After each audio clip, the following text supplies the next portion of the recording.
The Indian stock market is expected to open in the green following positive Asian cues as hopes of a coronavirus vaccine were rekindled. Trends on SGX Nifty indicate a positive opening for the index in India with a 35-point gain. The Sensex gained 14.23 points to close at 38,854.55 on September 11, while the Nifty 50 rose 15.20 points to 11,464.50.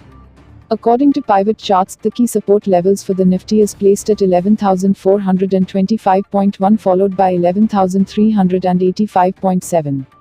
If the index moves up, the key resistance levels to watch out for are 11,498.7 and 11,532.9.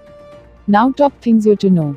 1. US markets. The Nasdaq slid and the S&P 500 closed little with change on September 11 as early gains in technology and growth names faded, with each of the three major Wall Street averages posting their second straight weekly decline.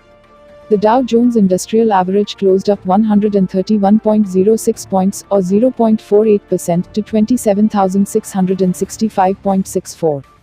The S&P 500 gained 1.78 points, or 0.05%, to 3,340.97 and the Nasdaq Composite dropped 66.05 points, or 0.6%, to 10,853.55. 2. Asian markets. Asian shares started higher on Monday as hopes of a coronavirus vaccine were rekindled after AstraZeneca resumed its Phase 3 trial while sentiment was still cautious ahead of a big week of central bank meetings in UK, Japan and the United States. MSCI's broadest index of Asia-Pacific shares outside Japan was up 0.5%, poised for its second straight session of gains. Australian shares climbed 0.2% while Japan's Nikkei added 0.3%. 3. Oil mixed as storm threatens US Gulf production. Oil prices were mixed on Monday with US crude rising as a tropical storm in the Gulf of Mexico forced rigs to shut down, but the gains were kept in check by wider concerns about excess supply and falling demand for fuels. US West Texas Intermediate WTI crude futures were up 9 cents, or 0.2%, at $37.42 a barrel by around 0050 GMT. Brent crude was down 3 cents at $39.80 a barrel. 4. SGX Nifty. Trends on SGX Nifty indicate a positive opening for the index in India with a 35-point gain. The Nifty futures were trading at 11,489 on the Singaporean exchange around 7:30 hours IST. 5. India's industrial output for July contracts 10.4%. India's industrial output contracted 10.4% in July as against a 4.9% growth year-on-year, YoY, as per the Index of Industrial Production, IIP, data released by the government on September 11. This is against a 16.6% contraction in the month of June. With the lifting of restrictions in the subsequent periods, industrial activity is resuming.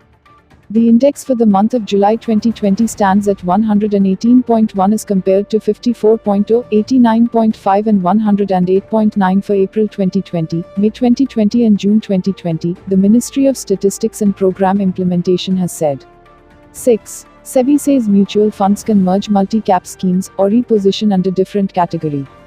The Securities and Exchange Board of India, SEBI, on September 13 clarified that multi-cap schemes need not necessarily churn their portfolios by selling large-cap stocks or buying small caps in multi-cap schemes to meet the new norms, but can also exercise options such as merging schemes with large-cap funds, repositioning them as large and mid-cap schemes or facilitating an holder's switch to another scheme.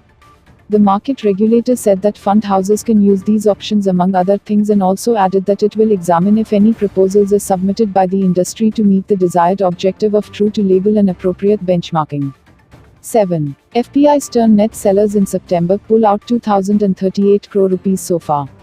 Foreign portfolio investors, FPI turned net sellers in Indian markets by pulling out 2,038 crore rupees so far in September as participants turned cautious in view of rising Indo-China tensions and weak global cues. According to the depository's data, a net 3,510 crore rupees was withdrawn from equities, while 1,472 crore rupees was pumped into debts by FPIs between September 1 to 11. 8. Retail inflation to come down with easing of lockdowns, K.V. Subramanian. Attributing the rise in inflation to supply-side frictions, Chief Economic Advisor K.V. Subramanian has exuded confidence that retail inflation will come down in the days ahead with the easing of lockdowns. According to the government data, retail inflation rose to 6.93% in July, mainly driven by rising prices of food items like vegetables, pulses, meat and fish. However, wholesale price-based inflation declined 0.58% in July even as food items turned costlier. 9. RBI remains net purchaser of US dollar in July, buys $15.973 billion.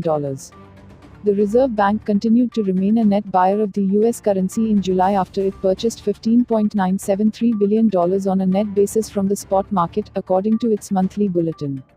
In the month, the central bank bought $16.903 billion and sold $930 million in the spot market, according to the monthly bulletin released by the Reserve Bank of India (RBI). 10. SEBI proposes listed firms disclose financial results with 30 minutes of board nod. To strengthen corporate governance practices and disclosure requirements, SEBI on September 11 proposed that listed companies should disclose the financial results to the exchanges within 30 minutes of approval by their boards. At present, such disclosures need to be made within 30 minutes from the conclusion of the board meeting. This comes after industry chamber FICCI suggested that disclosure of financial results should be made within 30 minutes from the conclusion of the discussion on the agenda, rather than the conclusion of the board meeting.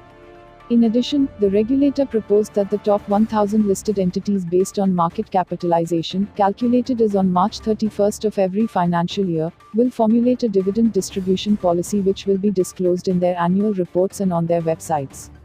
11. India's forex reserves climbed $582 million to record $542.013 billion. The country's foreign exchange reserves rose by $582 million to reach a lifetime high of $542.013 billion in the week ended September 4, RBI data showed on Friday. In the previous week ended August 28, the reserves had surged by $3.883 billion to $541.431 billion.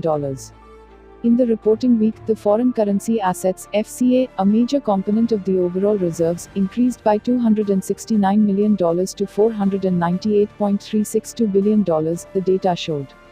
12. F&D data. Foreign institutional investors, FIIs, net bought shares worth 1,175.81 crore rupees, whereas domestic institutional investors, DIIs, net offloaded shares worth 724.31 crore rupees in the Indian equity market on September 11, as per provisional data available on the NSE. 13. 10 stocks under F&O ban on NSE. Adani Enterprises, Apollo Tyres, Bank of Baroda, BHEL, Canara Bank, Indiabulls Housing Finance, Vodafone Idea, Jindal Steel and Power, Punjab National Bank and Vedanta are under the F&O ban for September 14. Securities in the ban period under the F&O segment include companies in which the security has crossed 95% of the market-wide position limit.